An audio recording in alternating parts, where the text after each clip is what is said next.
And we're starting off this morning speaking about CBN raising benchmark rate to 26.75%. Good morning, Rotus, and welcome. Hey, good morning, Zibby. Good morning to everybody out there. Good to be with you all on a hump of the week Wednesday. All right. So there's a lot to talk about today, but we're starting off with the Monetary Policy Committee raising the benchmark rate to 26.75%. Why? Yeah, so they're still mentioning inflation as what they're trying to fight. Some folks were saying they should actually hold rates today, but yesterday.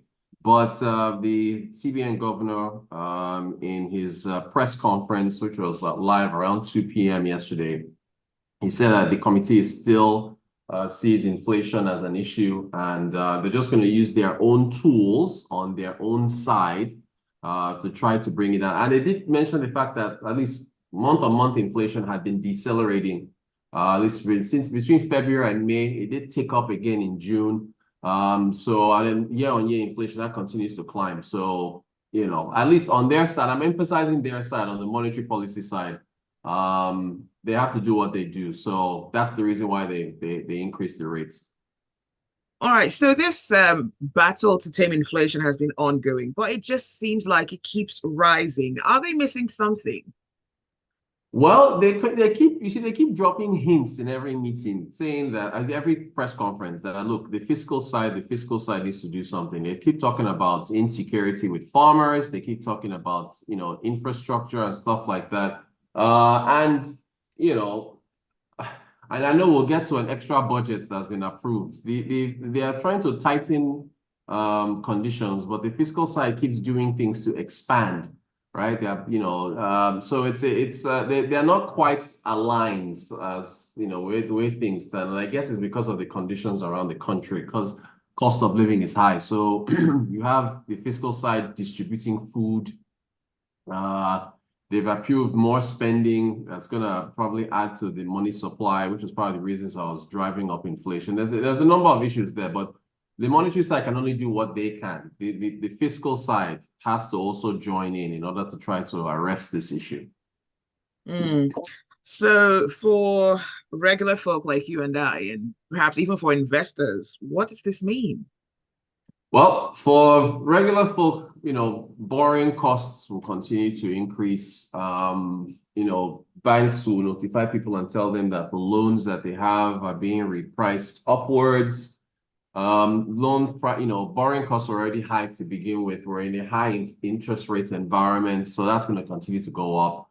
But for investors, I guess, or at least for fixed income securities like bonds, money market securities like treasury bills, and corporate papers and stuff like that, commercial papers, excuse me, those rates will continue to look attractive. So there's a reason to buy into those securities. All right. Well, let us know your thoughts. And if you've got any questions, this is the time to send them through 0809 440 981. That is the WhatsApp number. And you can also tweet at Smooth981. Let's move on to Aliko Dangote. What can we really say, based off of the pictures with him and the president of Gabon? Yeah, the Dangote group tweeted the picture yesterday. That's President Bryce Oligui Nguema, and they were photographed together, both of them looking at some document. And the caption in the Dangote group tweet said that the Aliko Dangote, the Dangote group, is exploring other investment opportunities across Africa.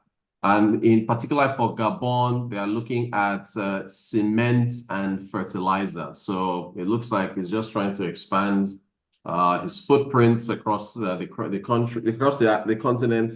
And when you consider everything that's been happening back here at home, I guess it was an opportunity to remind folks that there's other things out there. Very strategic. That's what I thought when I saw it. I'm like, Yeah, it okay. was. Very much, All very right. much so. Let's see what Benga says via WhatsApp. Benga says, is there no other way to revamp the economy? Whatever the government is doing, is it making a dent on the cost of living? How many bags of rice can feed a city like Lagos? Mm, Distribution of palliatives is a failure, and that is coming from yeah. Benga. I feel him. I feel Gwenga, but it's just so many things that could have been better coordinated, I guess. But you have to address cost of living somehow. But I think you've got to do it in a way that doesn't undermine what the monetary policy side is doing. So delicate stuff. Mm. So going back to the picture, so this is definitely a suggestion. Like, look, I have options everywhere else other than Nigeria. Is that what it's saying?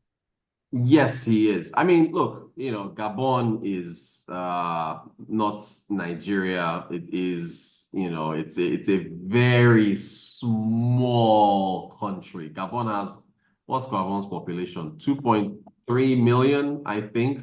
It's a really I heard they have got nice beaches though, and I've been saying one day I'll go there. Their GDP is like $20 billion. So it's a pretty small country, but as small as it is, for every dollar that Dangote invests in another country, opportunity cost means that it's, a dollar that he's not investing here. So yeah, it does, whether as small as they are, it's still another country, it's still another opportunity for him to go elsewhere where he won't be, treated the way he's been treated the last few days. All right. Let's move on to the House of Reps, passing the 6.2 trillion naira spending request from the government. How does the spending request break down, Rotus? Yeah, so they're saying 3 trillion or so, 3 or 3.2 is for recurrent expenditure, and then the other three is for infrastructure projects. Don't forget they've approved the minimum wage of 70,000. That wasn't in the budget when the initial budget was passed, and I understand according to estimates, um if that could be at least one point something trillion in spending for that minimum wage. And then you've got that there's cost of living issues, all this buying of rice and palliatives and all this CNG stuff that they're trying to do. We talked about CNG yesterday. So all Mm. these things, the CNG stations they're setting up, a lot of these things are going to cost money. And so yeah, that's the reason why they're looking to, you know, get extra funds. Okay, 0809 440 981. Tayo says Dangote showing off his other suitors. If the federal government isn't mindful, it will be their loss. Now moving back to the House of Reps and this 6.2 trillion naira request. What's the spending priorities though? Well, I mean, they keep saying infrastructure, infrastructure, infrastructure. And when you tie it back to what's been going on with inflation, think about the roads, the road networks to go from farms to center, places where food is sold. There's the issues with the bad roads take longer for perishable food items to make it to markets. There's the power issue and lack of storage facilities with electricity to store food.